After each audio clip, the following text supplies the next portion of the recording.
This is the Anti-Suit Entrepreneur Podcast. Here's Chris Lopez and Jason Wells.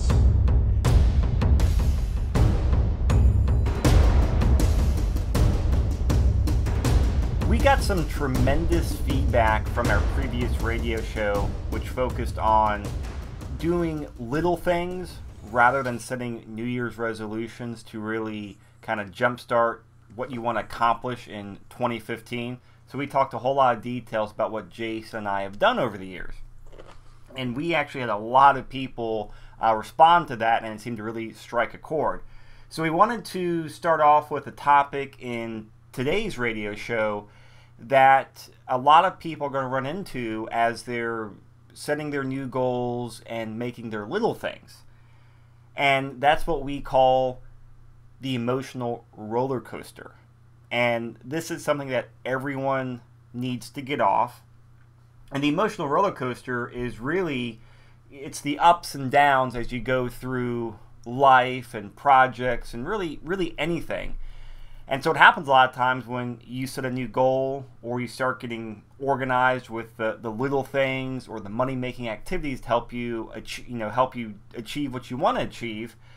Hey, at some point, you are going to get on that roller coaster. You are going to doubt yourself. You're going to fail for a few days and not getting your little things done, and then you're going to start criticizing yourself. Hey, geez, I just can't do this, or here we go, doing the same thing again. I'm just not cut out for this, or I'm not, worthy of it, or maybe I don't need to do this. And so really, this roller coaster is all inside of our brains. It's all inside of our own body, and it's a struggle. And one of the things that every entrepreneur, and I think really every successful person out there, whether you're talking business in business or corporate America, just success in anywhere, they've learned how to minimize the time that they spend on the emotional roller coaster. So Jason, keeping in mind where a lot of new entrepreneurs are, up and coming entrepreneurs, where they're getting focused on their little things and their goals for 2015, and you know how it goes. They're going to eventually hit this emotional roller coaster. What advice do you have for them? Get over it. This spending this time on this stuff is just such a waste of time. And I know it's easier said than done, like a lot of things. But again, it's kind of like what I said in the last radio show. I talked about like what I do when, stuff needs to get done. The difference for me was doing it when I didn't feel like doing it. And I think that's what successful people do. Because everyone has those times where you don't feel like doing something that needs to be done. And the difference between the successful people and the people that aren't successful are the ones that do that. Well, I would say the same here. Getting over this stuff. Like, no one says that it's wrong to have these thoughts creep into your mind. But what's wrong is to sit and dwell on it. And like we talk about in the book, it's actually... if I'm trying, I think it was chapter 5, we talked about the roller coaster. And one of the sections was life is too short. And the point we made in getting into, before we got into that point, was just to make people like put it in perspective, is what is faster, driving on a road that's flat or one that's, hilly and goes up and down. And I think people forget that. I think they get so consumed with, sometimes I feel like they get addicted to this up and down stuff. Like they think it serves them for some reason. I only say that because to me, people I talk to sometimes, we mentor people and they get so fixated on these things. And I'm just like, why are you wasting your time on this? It's like, and so I don't mean to sound insensitive or harsh. That's what I do to myself. Like if I start down that road, I'm like, wait a minute, why am I spending any time on this? Like it does not serve me well. Life is just too short. I mean, let's just say from a a day-to-day perspective, not from a business perspective, just living life. Like, we all sweat the small stuff. I'm probably just as guilty as anyone else, but I have to remind myself that life is too short and we can't get fixated on this kind of stuff. Besides, the road is much shorter when it's flat or other than when it's hilly. And so, it always comes down to when, things get rough and you're down on yourself, just get back to the philosophy of action and get away from perfection. And does that mean you don't strive for perfection? No. But when you're getting down on yourself, the best thing to do is just to take action and just keep plugging along. And a lot of this roller coaster stuff takes care of itself. I guess what I'm saying in simple terms is when you start roller coastering, just get back into action and kick butt again, and you'll pull yourself out of that. Yeah, I think that's really one of the important points that people need to burn into their memory and burn into their mindset that, hey, you're going to hit the roller coaster. I call it the funk too. I get in the funk once in a while. And the best thing to do is just, hey, get back to doing those little things. Get back to doing those money-making activities. Even if you don't feel like doing it. Even if you, oh gosh, you know what? I have screwed up this last week and got nothing done. Okay, whatever. You can't change a history. So you know what? I screwed up. Boom. Now here's what I'm going to do to get back on track. And you start doing it.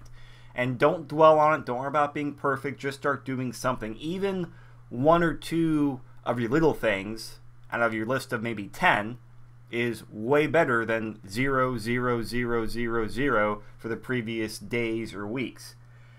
And I relate this a lot of times to working out, or just doing something that is active for your body. And if you've ever played a sport before or worked out, you can relate to this. It's where, you're in your routine of working out, and then for whatever reason, because travel schedule or holidays, or you just been incredibly busy with work or projects, you just haven't gotten into your workout routine for a couple of days. Or for me, what happens sometimes if there's no sunshine for a few days, it affects me. And so I'm like, I just don't know if I guess I'll go. I don't want to go work out today. But man, whenever I go do a workout, even if it's a half-assed one compared to what I normally do, I still feel 100 times better than I did before I started working out because, hey, I got my blood moving, I got my body out there, and I feel so much better, which then has a ripple effect throughout the rest of the day.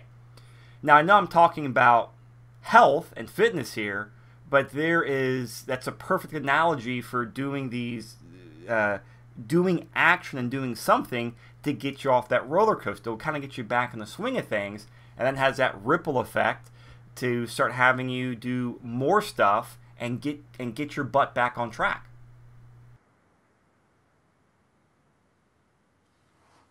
Well, and I think a lot of this stuff stems from people doing things and then they I don't know, fails. We have a section in chapter 5 we talk about getting used to failing a lot, but failing isn't even the wrong word or the right word. But that's the word people associate with how they feel. Like they do something and they fail, and it's like, well, actually, if you're failing, it means you're succeeding, because when you fail, it means you tried something and you learned something so you could move forward. And so, I think a lot of the reason why people get in the roller coaster is they have the wrong mindset, or they don't frame things right in their head properly when things happen. Like they get so fixated on, well, I didn't have any new business in my business in the last month, or, I didn't do as well as I thought I would do in the last year, so it must not be working. All these things, and they don't look at, these, sure, okay, let's be realistic. You need to look at those things, and you need to say, okay, I want to be better this year. What do I need to do to change that? But the roller coaster happens when you get fixated on what didn't go right, as opposed to applying what you learned from what didn't going right moving forward and further looking at what you learned from the experience. And so, anyone that's been successful in anything can say that they failed. What's the story about Michael Jordan? Like, he didn't make one of the teams in his high school in basketball. And we're talking about the greatest basketball player ever. Everyone's heard that story that knows a little bit about sports. And so there's so many successful people in this world that have failed at some point or another. Actually, they probably failed a lot. I know we have, Chris. So that's just another point that people need to keep in mind. And I think it's what causes people to get in this roller coaster. And what's so dumb about it is it's actually should be completely to the contrary. When you quote fail, it actually should be a positive if you look at it properly. Now, we could spend, the next hour talking about getting off the roller coaster, but we touched on the highlights, and we just wanted to get that fresh back in your mind, because right around this time, early February, is when it seems like a lot of people start falling off from their goals and doing the little things. And I say this based on from the people I mentor. I see people getting off track from their little things list and their task list and their goals. And I also have seen it in the gym over the years where, hey, that first month of January, the gym is jam-packed, which, makes it hard to even get a workout in or move around. And then start coming early February, it looks like the plague went through and wiped out half the gym memberships. People just stop coming into the gym. And again, going back to multiple parallels about how when we start something, the getting on the emotional roller coaster is one of the main reasons people stop doing little things and stop achieving their goals. So we just wanted to give you this timely reminder, and hopefully this sparked something in your mind or gave you a boost to get back on track or stay on track. So go back, reread that chapter in the book. It's chapter 5, as Jason said, in the Anti-Student Entrepreneur book. Stay plugged into listening to this podcast. There's lots of other great information out there you can listen to help you stay on track. You know what you enjoy. You know what information gives you value. Keep reading it. Keep listening to it. Even if it's something you've listened to a dozen times before, if it helps you stay on track and get done what you want to get accomplished, keep doing it. Now, topic number 2, changing gears a little bit, goes back to one of the concepts Jason and I talk about, which is just don't be an idiot with your money. I know that's not very politically correct or very nice, but man, it is just the best way to say it. Don't be an idiot with your money when people go and get a huge pay raise or get a new job, or whether someone inherits money from, a deceased family member, or someone gets a huge payday from their business. A lot of times people go out there and they're an idiot with their money, buying huge houses or buying, fancy cars and just, not really changing their income picture.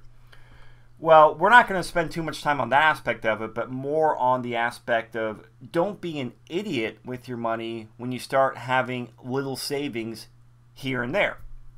And we're talking about the gas prices. Gas prices, I don't know the exact figure, but I know from our pump around here, they've dropped, I think, about $1.80. And I've seen some places on the news where they've dropped, $2 and they're back in the $1.50, $1.60, $1.70 range. Huge savings. And a lot of times we're talking difference of $10 to $20 of filling up your gas tank. But Jason, what do most people do when they get that savings? And what should people be doing? Well, first of all, what do they do when prices go up? They always seem to find the money to pay for gas because they feel they have to have gas in their car to do what it is. And I know all the things people, I got to go to work or I got to do that. Well, I can think a lot of other things that you got to do in life just as much as that. And yet there's no excuse when it comes to filling up the car. They got to do it. But when there's other things they should be doing in life, putting their money towards, like, being healthy, maybe investing in themselves more, which we'll talk about a little later. People's it's no excuse time when it's time to fill up the car because the car's got to be filled up. But what you're talking about is now that prices have been down in recent weeks, I was wondering, what are people doing with that extra money? I know what they're doing. They're spending it. It's in their wallet. It's in their bank. They're probably spending more in the economy. I know that's good for the economy, but I don't know. To me, I would stay used to what the gas prices were before because I don't know how long this will last. Number one.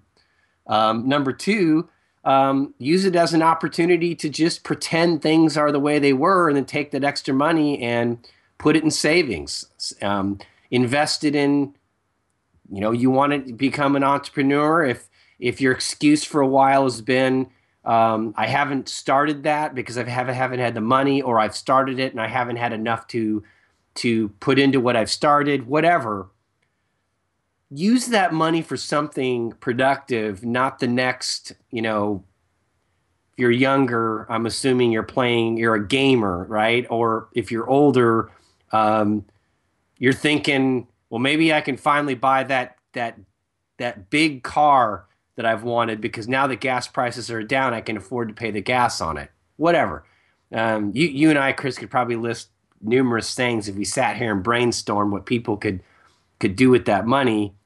That's not good. But the point is, that popped in my mind the other day. Gas prices are almost half of what they were. At its highest point. And I just wonder, for most Americans, I don't know what the average commuting distance is, but most people, especially in California, California, they're commuters. They drive a distance, and I wonder how much money is going back in their pocket every week. Something that popped in my mind while you were talking, Jason, is it's a technique I learned from my financial planning education when it comes to budgeting with people. And this is one of the things that they drilled into our head, is that when people, start getting savings from a little thing. And a lot of times the example they used was when someone quit smoking cigarettes. A lot of times, hey guys, you know how expensive a pack of cigarettes are. I know they range from $5 to $10 a pack. So all of a sudden that can save anywhere from a couple dollars to $10 or $20 a day for a person. So it's a good chunk of money. Just like the fact that gas has almost dropped by 50%. Well, they've done studies, and you guys are probably experiencing in your life as well, that if that money doesn't get earmarked and it just kind of goes into still into your general checking account, it just kind of magically disappears into the void of just other expenses in life. And even though you're saving $100 a month, you can't pinpoint on where that money went. Even though you're not spending it anymore on something specific, you have no idea where it went, and it's not going towards anything else. And so one of these techniques that they drill into our minds to drill into our clients for budgeting and getting their finances better is, okay, when you do have a savings like that, so let's say if you're saving even $50 a month in gas, or we'll say $100 a month in gas for a nice round number, was to, whenever you sat down and do your budget, beginning or ending of the month, take that $100 in your checking account and specifically do something with it. Transfer $100 to, a savings account. Transfer $100 into a bond, or buy a $100 bond, or put that $100 towards your mortgage, or in today's case, your student loan debt, to just pay off a little bit extra principal, or take that $100 and put it into a new savings account you opened up for a vacation fund, or just a different savings account to hedge your bets against when gas prices rise up again in the next 6 or 12 months or 18 months, because they will come up. But the technique was to take that money and do something specific with it. And I can tell you, this was 10, 11, 12 years ago. I still do that technique.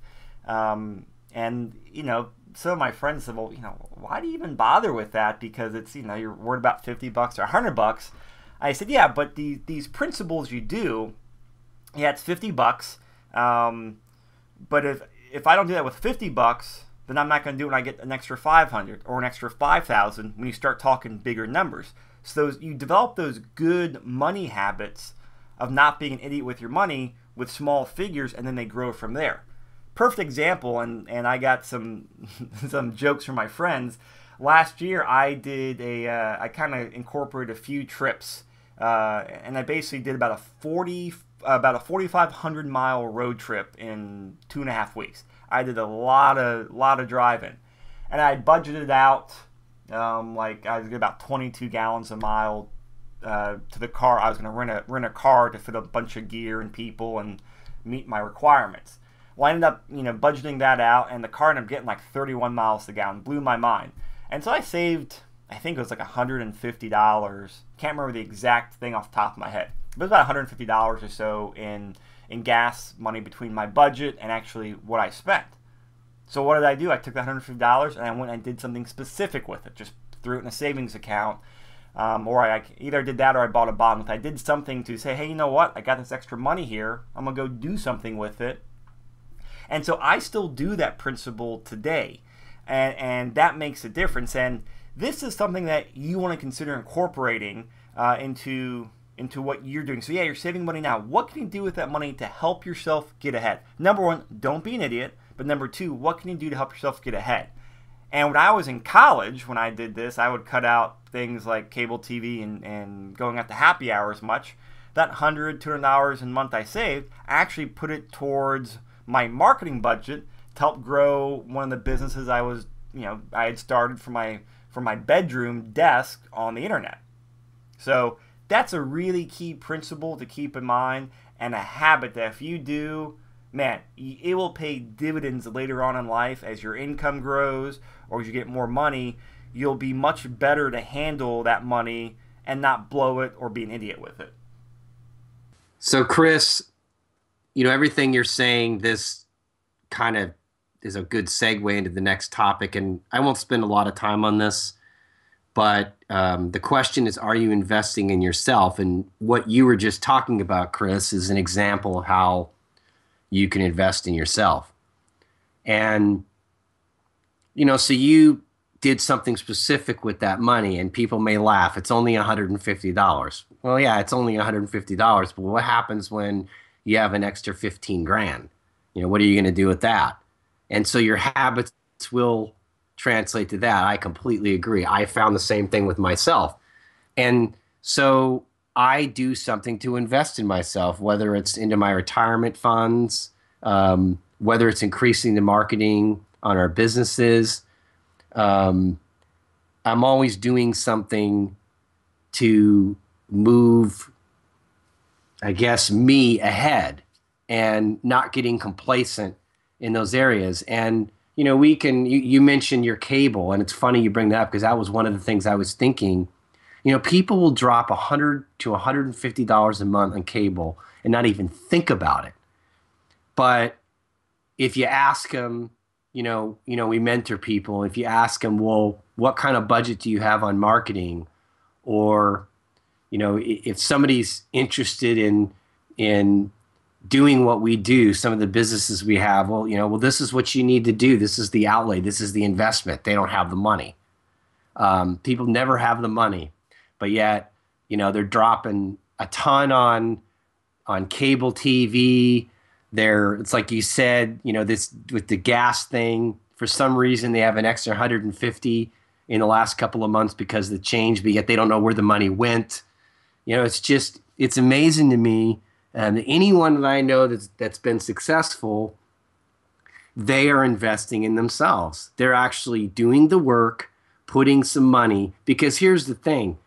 Most of the time, people are wasting that money anyways. So what I always try to get people to see is, look, instead of like wasting that money on junk, which is what most people do, put that money, earmark it, put it aside, like you were just saying, and before you know it, in 2 or 3 months, you're going to have a lot more money than you ever expected. And you're never going to have that excuse, well, I don't have marketing money for my business, or I want to start a business, but I don't have the money to do it, whatever. There's a multitude of excuses around the money thing. And, this is just fundamental to me.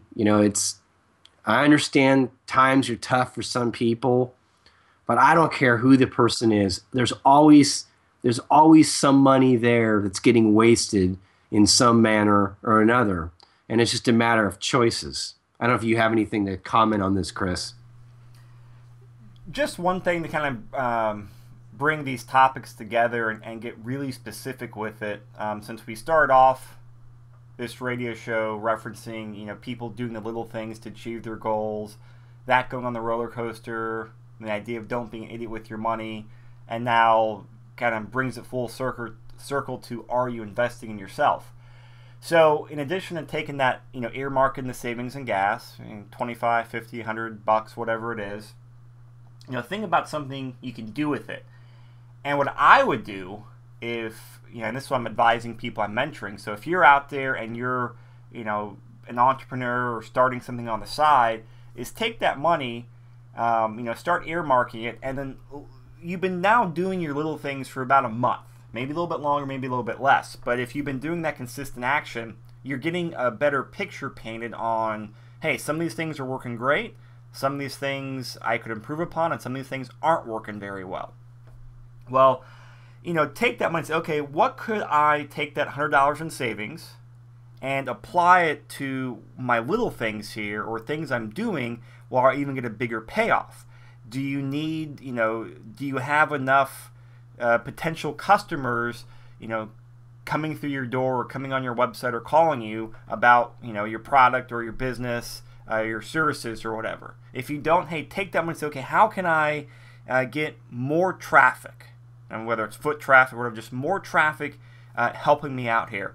Or what can I do to, I've got this inefficiency here. Maybe I can take that $100 and save it up for a few months and buy something with it, whether it's an expensive software program or new hardware for a computer to help you get more stuff done.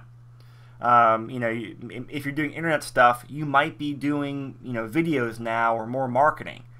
Well, you need certain software and you need certain pieces of hardware to go out there and do a better presence. So you take that $100, hey, I'm gonna go buy a nice, really high quality microphone with this. Or I'll go out there and upgrade my computer so I can do more video stuff, more SEO, video, YouTube stuff. My point with this is take that money, figure out how much you're approximately saving, and then each month spend it on something. As you look at your little things, say, okay, how can I improve what I'm doing? And then this will help you have a specific thing you're doing with that money savings.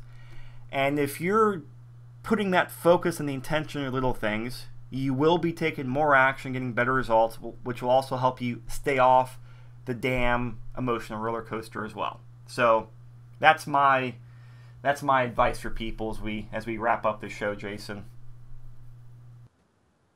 Yeah, that was good. I think that'll help people get some direction on how to implement this. So we always love hearing feedback from our listeners. So we got a lot of people responding to our radio show that we released right around the New Year's. So again, email us, contact us, leave a comment, do whatever. We do value your feedback. We do read everyone that writes into us, and it energizes us.